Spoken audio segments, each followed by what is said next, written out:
This week on the Auto Insider, we're covering the all-new 2024 Chevy Blazer EV. This vehicle shares a lot of underpinnings with the Honda Prologue and the Cadillac Lyriq. Let's go inside because I want to check out this big 17-inch infotainment system and all this technology that Chevrolet has put into this vehicle.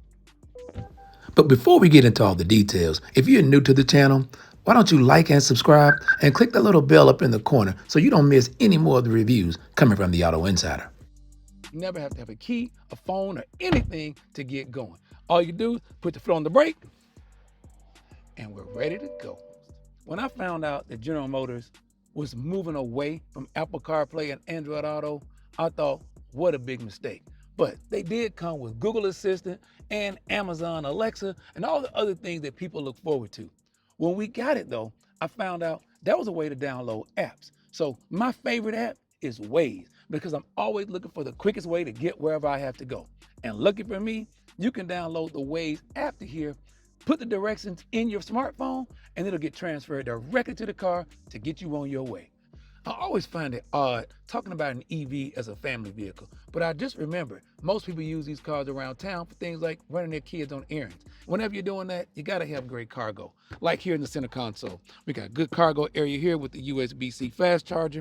We also have a wireless phone charger here, and as you can see, no matter how big your cup, there's a place for them to go in here. There's even more storage here with a couple more USB charging ports, and it's pretty deep. You can get a lot of stuff down inside of there. When you close that up, there's actually even more storage for more things right under there. Let's talk about this. It has an 85 kilowatt hour charging battery. That means if you're at home on a level 2 charger, you can charge about 29 miles per hour. If you don't have a level 2 charger at home and you have the standard AC charger, it'll take you an hour to get 5 miles of range. Find one of those DC fast chargers, you can get 80% battery life in about 32 minutes. That's about 211 miles on this RS version. Really serious about being the most efficient with your EV, you can go right here to this big 17.7-inch infotainment system, and you can set things like fast charging prep. You can get it started, it'll get the battery heated up so that you can get the maximum charge. You can also precondition the cabin of the vehicle, so before you come in, it's all ready for you to go. And you can set your preferred charging times. That way you can know what time you're going to charge, what days of the week, and not waste any electricity. I'm really impressed with the way Chevrolet left these piano buttons here to control things like heating and AC. I control the volumes here, and I control the volume on the radio. So they did leave some things that we could do by hand. But over here is where I'm really impressed at the instrument cluster. This button allows me to go through all the different information scenes that I want to see or need to see, including that Waze map right here in the center of the display. Keep going, gets me back to my distance control for my cruise control, and it tells me my kilowatt charging, my hours left, and of course, my speed and the energy that I'm using. So Chevrolet has done a really good job of setting this up and making it really easy to use. I know it's an EV, but it's also an SUV. I've already told you how good a family car it is in the front seat. Let's see how good it is in the second row.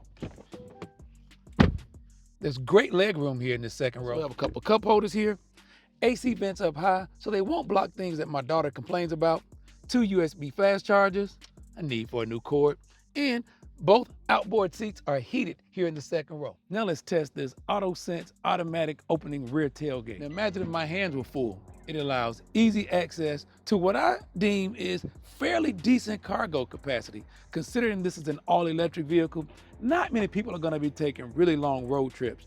But if you have a short trip in mind, there's a good cargo capacity here. But now, how about getting this back seat down, push this button, and the seat folds flat out of your way, allowing for more space. But I really like the profile of this Blazer. And one of the things I really like about it is the way the hips stick out here in the back, gives it a sporty, more muscular stance. I also like the way the roof line goes down the back, but it does obstruct my rear view a little bit while I'm driving. We've already talked about this transformer feature on here. That's a really cool party trick. And talking about cool party tricks, these daytime running lights actually double as an indicator of your charging of your battery. And for any of you who follow James Charles, who's still looking for an EV, let him know. This doesn't look poor at all for the electric charging station. And while we're on the subject of poor, while this may not break the bank, it doesn't come in cheap as well. The base price is $53,200 for this Blazer.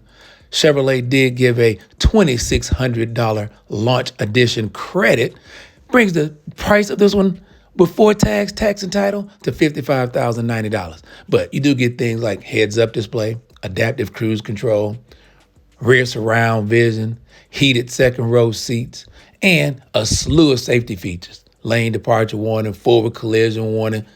It's ready for a daily driver. And the thing I like most about this Blazer is it doesn't look like an EV. Just a good-looking mid-size SUV.